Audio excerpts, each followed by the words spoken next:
আসসালামু আলাইকুম বন্ধুরা, কেমন আছেন সবাই? কমেন্ট করে জানাবেন। যে যেখান থেকে আমার এই ভিডিওটি দেখছেন সবার প্রতি রইল অনেক অনেক দোয়া আর ভালোবাসা।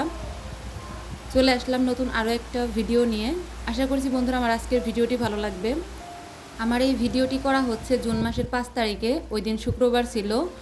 আর এখন হচ্ছে 2টার কাছাকাছি বাজে। এই সময় হঠাৎ করে বৃষ্টি শুরু হলো, তাই ভাবলাম একটু ভিডিও করি।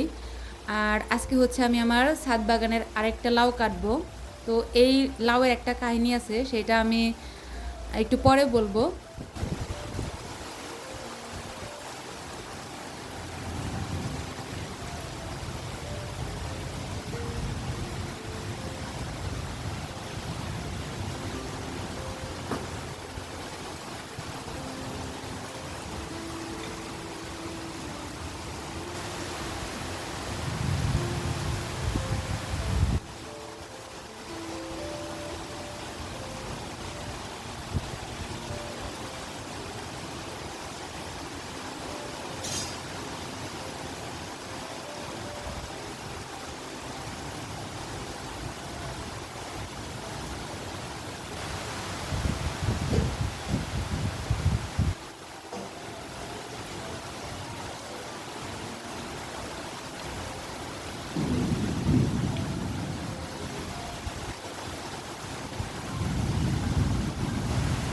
আমার ডাইনিংয়ের পশ্চিম কর্নারে হচ্ছে এই বাড়িটা।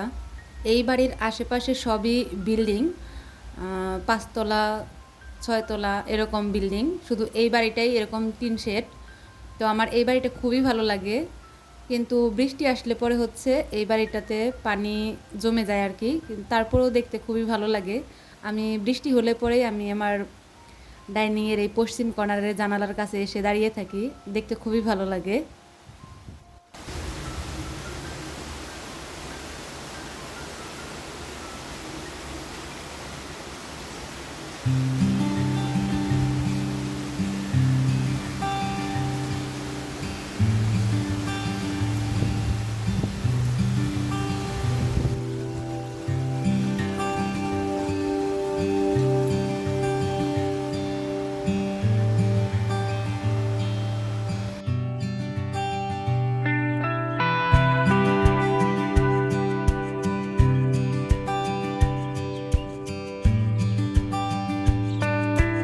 তো বৃষ্টি শেষ হওয়ার পরে হচ্ছে আমি ছাদে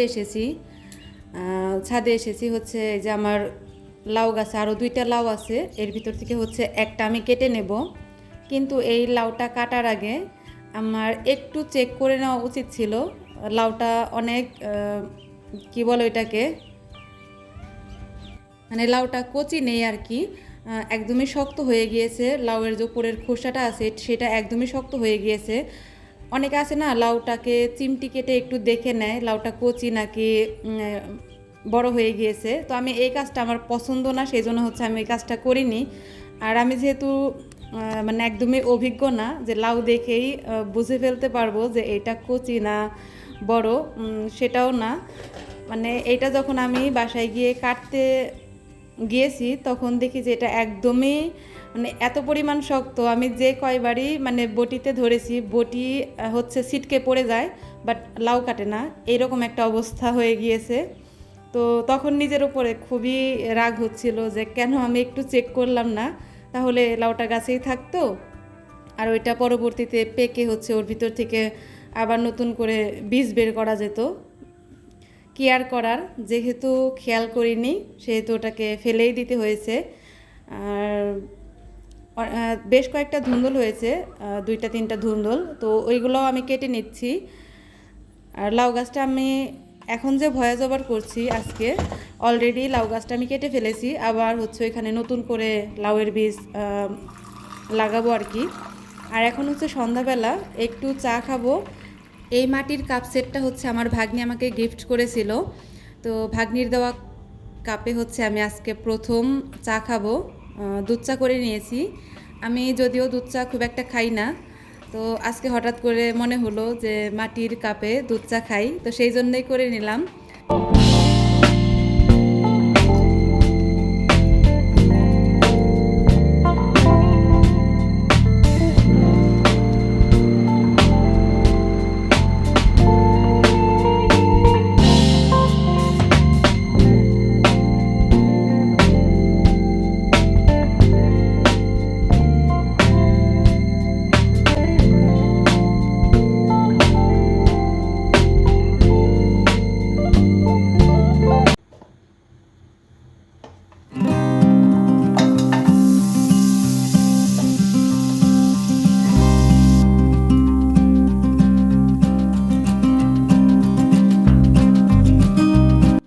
এখন বাজে হচ্ছে রাত 9টা। তো আমি রাতের খাবার রান্না করার জন্য রান্নাঘরে চলে এসেছি। আর আজকে আমি রাত্রের খাবারে বানাবো হচ্ছে চিকেন স্টু। তো দেখতেই পেলেন আমি বাটার দিয়েছি, বাটারের পরিমাণ কম ছিল, সেই জন্য হচ্ছে আমি একটু সূর্যমুখী তেল ব্যবহার করেছি এখানে। আর তারপরে দিয়ে দিলাম গোটা মশলা, পেঁয়াজ, আর মাংসটা দিয়ে একটু ভেজে নেব। মাংসতে সামান্য একটু লবণ দিয়েছি, একটু ঢাকা দিয়ে আমি একটু মাংসটা ভেজে নিলাম। এখন হচ্ছে আমি যে সবজিগুলা কেটে রেখেছি সেইগুলা ভালো করে ধুয়ে পরিষ্কার করে রেখেছি, সেইগুলাই দিয়ে দেব। আর এই সবজির ভিতরে আমি ব্যবহার করেছি হচ্ছে আলু, পেঁপে, টমেটো আর হচ্ছে পটল। আপনারা আপনাদের ইচ্ছা মতো সবজি ব্যবহার করতে পারেন। তো এখন দিয়ে দিলাম হচ্ছে আদা রসুনের পেস্ট, এইটা দিয়ে একটু ভালো করে মিশিয়ে নিলাম। ভালো করে মিশিয়ে নিয়ে হচ্ছে আমি একটু লবণ দিয়ে দেব। লবণ দিয়ে তারপরে হচ্ছে সবজিগুলোকে হালকা একটু ভেজে নেব। আর এখানে আমি সামান্য পরিমাণ হলুদও দিয়ে দিলাম। কেউ চাইলে এখানে হলুদটা স্কিপ করতে পারেন।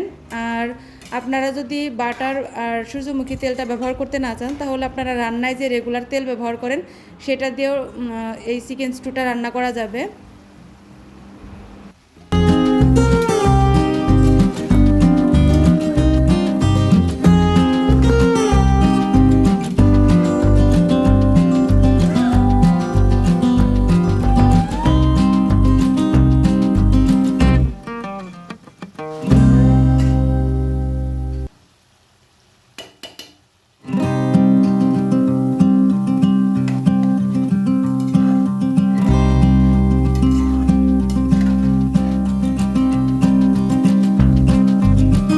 এখানে হচ্ছে আমি 2-3টা কাঁচামরিচ দিয়েছি আর একটু গোলমরিচ গুঁড়া দিয়েছি, দিয়ে ভালো করে মিশিয়ে নিয়েছি। মিশিয়ে নিয়ে হচ্ছে এখন আমি গরম পানিটা দিয়ে দিলাম। আর আমি সবসময় গরম পানি ব্যবহার করি, আপনারাও চেষ্টা করবেন গরম পানিটা ব্যবহার করার জন্য রান্নার ক্ষেত্রে। তো এখন হচ্ছে আমি ঢাকা দিয়ে রান্না হওয়া পর্যন্ত অপেক্ষা করব।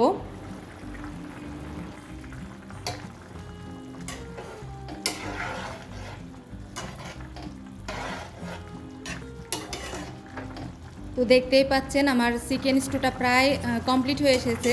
তো এখন হচ্ছে আমি ওপর থেকে কিছু ধনিয়া পাতা কুচি দিয়ে দিলাম। আর একটু ঝোলটা কমিয়ে আমি চুলাটা অফ করে দেব। আমার রান্নাটা অলমোস্ট প্রায় শেষের দিকে।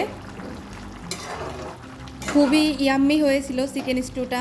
সবাই খুব বেশি ভালো থাকবেন। এই ছিল আমার আজকের ভিডিও।